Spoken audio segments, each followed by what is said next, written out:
Plastic. My word, it's a language.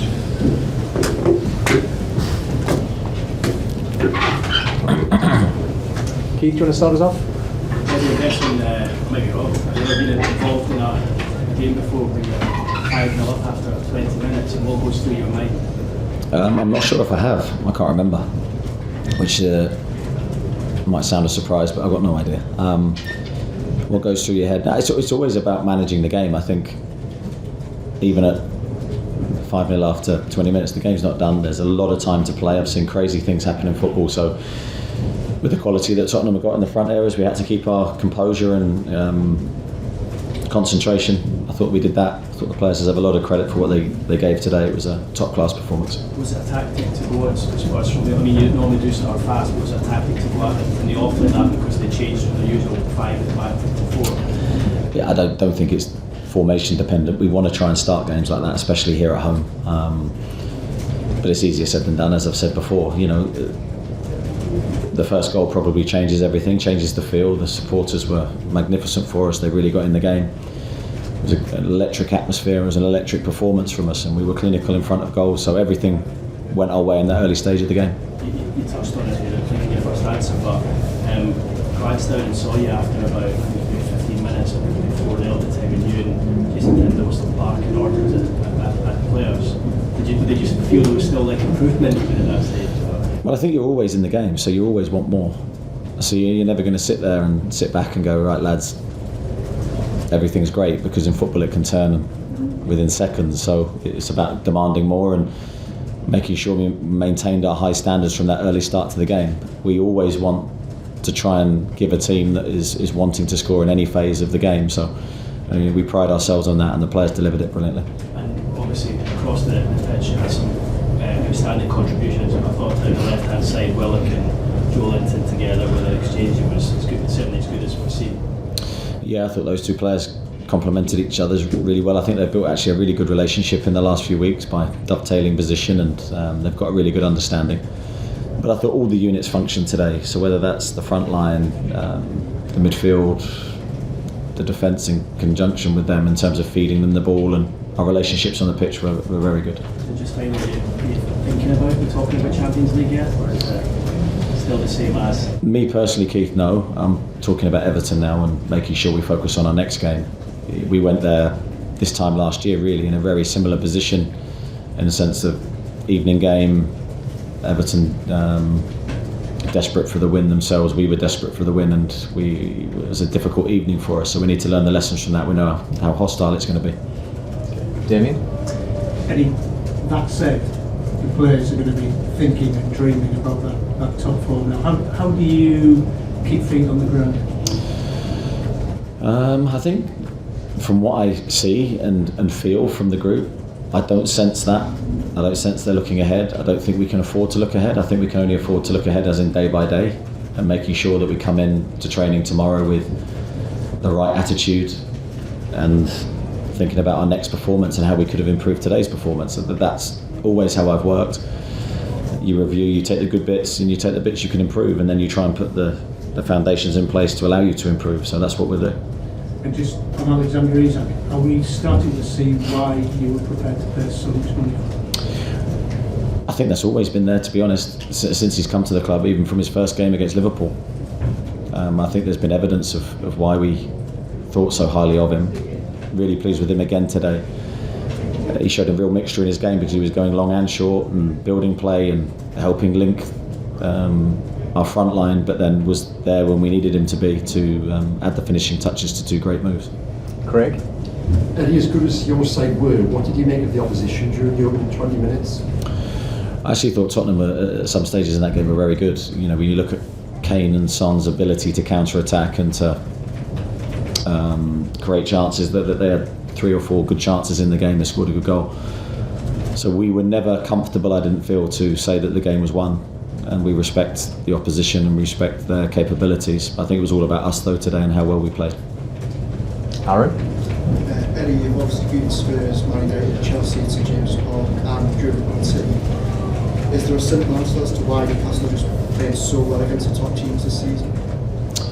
I think in part it has we have to mention the supporters. I think at home, with how we want to play, I think I always say it's a two-way relationship. We need to give the supporters something to get into the game with. I thought we did that today with how we started the match, and then they give us so much back. They give us energy, they give us the ability to maintain our high physical outputs, and they also unsettle the opposition. So I have to pay a big thank you to them today.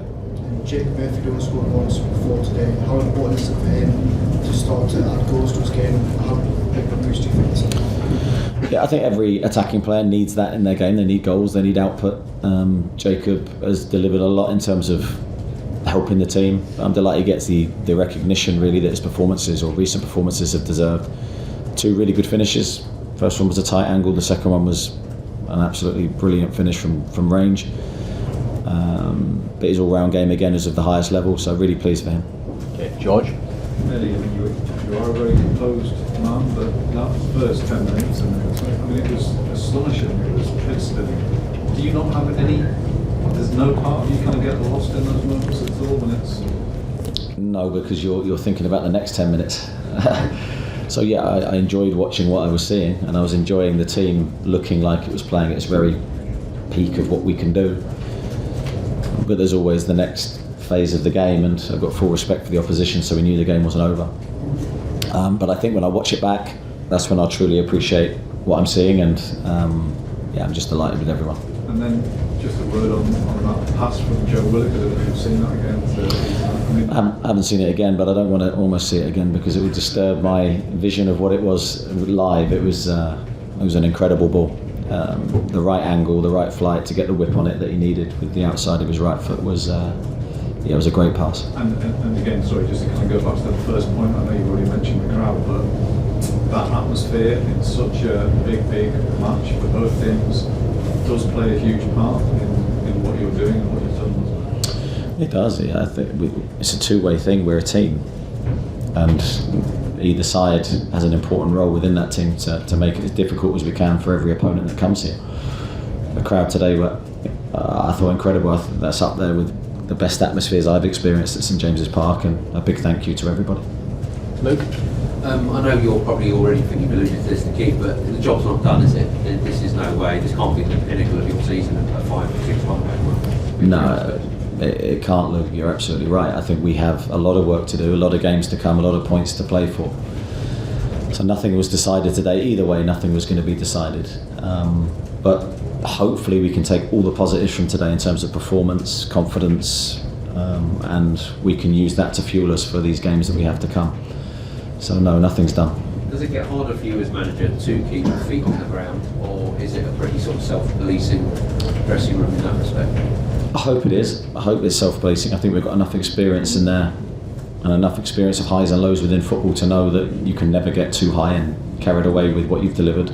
Certainly from my perspective, I've said many times I've got no problems dealing with the highs because I've had so many lows in my playing career, etc. So I'm already focused on Everton and making sure that we do everything in our power to try and win that game. And I would urge the players to do the same. And then I guess going away to celebrate, to analyse Everton videos and watch this game back this evening. I'll be watching this game back with a cup of tea and a biscuit probably. Ian? You said that never at any stage did you feel that you'd won the game. At half time, was your team talk suddenly going, well done, that was terrific, or was it, don't be careful, don't let Spurs back into the game? Neither, to be honest, because I don't believe in necessarily well dones at half time, because I think that breeds complacency. So it was about trying to identify areas we could improve. I think human psychology in that position is very different as well. I think when you're 5-0 up, our players are human beings, so I think the game's slightly different. We were urging us to attack and to continue our way of playing. Naturally, the second half though was slightly different.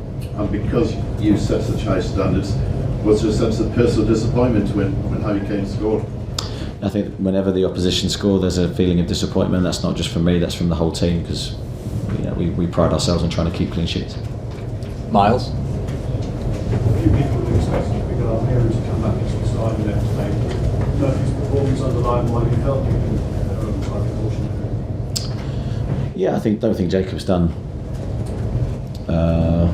a lot wrong since he's come into the team. I think he's done a lot right. So it's very difficult to justify then leaving him out, as well as Miggy's done this season for us. And I think, again, when you look at it, they're the decisions that I want. Tough call.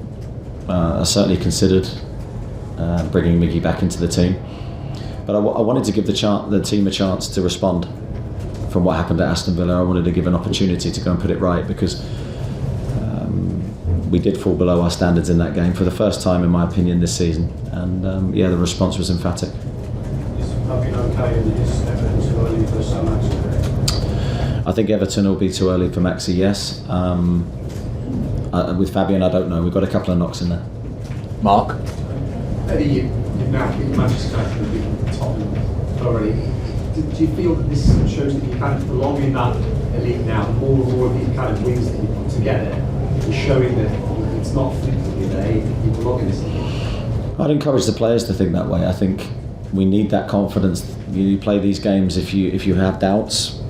That's not a healthy place to be. So we want the players to go into the game believing that we are the superior team. Now, to believe that takes, in my opinion, very good preparation. You need the confidence to come from how we've prepared, and then you need the players' inner belief to be very high. And hopefully, with the more wins we can get, the more that inner belief is strengthened.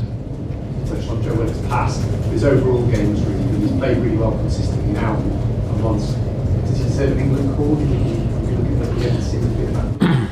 Well, I think I've said before, I think it should be his goal, without a doubt. That should be his personal motivation, and I believe he'll be getting closer after displays like that, because I think all action can do a little bit of everything. The attacking side, the defensive side definitely improved. I still believe there's more in there from Joe to show. More goals will come, I hope, for him. But he's got to be knocking on the door. Scott? Just to go back to Jacob, Eddie, I mean, he's kind of the latest out of players who've been given a chance and been absolutely awesome. I mean, what do you think's changed in his game, or is it just a case that it's always been, he just hasn't had the chance to show it, or do you feel that he has really developed this season? I think his game's come on. I think maybe for Jacob a consistency of positions helped. I think he's been, because he's so good in various roles, sometimes that's been a difficult for him to really get his teeth into what areas of his game he needs to work on, which is always difficult for any player if you're constantly changing. So I think maybe having that settled position off the right has really made him blossom, and he's then gone away, because he's a really hard worker behind the scenes. He's very diligent, always wanting to do extra, so he's been able to identify the areas he needs to improve, and he's really benefited from that, I think. Kieran? What's back in the dressing room? Do you sense there's a hunger for more? There's no lack of happiness? A little bit of happiness, which you want, smiles, and that feeling of winning is so unique, and I'm delighted for the players that they're getting to experience that. And then, I spoke about moving on to the next game very quickly, because in a 3-game week you can't get too high, you can't celebrate. I don't want the players to necessarily celebrate that win. I want them to be happy and content, but I want our focus to be on preparing now for Everton. Do you feel that's just the latest standard setter that you can go up another level? I think you always have to believe that. I think if you're going, well, that's us at our best, there's only one place, and that's down. So that was a glimpse, hopefully, of what we're capable of, but you've got to believe there's better and more to come from us. Martin? It's 20 minutes of a game, and it's just less than a quarter, but is that as perfect performance in that period as you've had it in your career? Certainly my playing career never got that good, so my management career, I don't know. When I watched the game back, as I said before, I think maybe in the last press conference I did, sometimes when you watch a game back and you think it's going to be really bad, it's not as bad as you think, and when you think it's going to be really good, it's not as good as you think. That's always been my experience. So that first 20 minutes, look, who knows what I'll think when I review it, but certainly in terms of goals and end product, it was a fantastic spell for us. And did you envisage that you could blow away a Champions League rival quite like that? I don't think you ever see the game. I didn't visualise the game going that way, no. But you hope that you can really impose your game plan on theirs. You really hope your players can impose themselves on theirs. But you never know how the game's going to go, because that's one of the beauties of football, the unpredictable nature of the game. What really pleased me is that we kept our high standards throughout the game. We never lost our rhythm, really, although we didn't score as fluently after that period. we stayed very current and in the moment. In terms of how you would like your team to be identified, is that it? Well, I think that's it in terms of intensity, yeah. I can tick that one off in terms of our willingness to win the ball, yeah, and our intention and desire to score, but not in necessarily a direct way in terms of linking and moving as a team. I thought it was at the highest level. Louise? Do you feel that Joe Willock is close to an England call-up? Yeah, no, I just mentioned that and spoke about that. I think he's got to be getting close. Okay, thanks everybody. Thank you. Cheers. Thanks. Appreciate it. Thank you. Release saying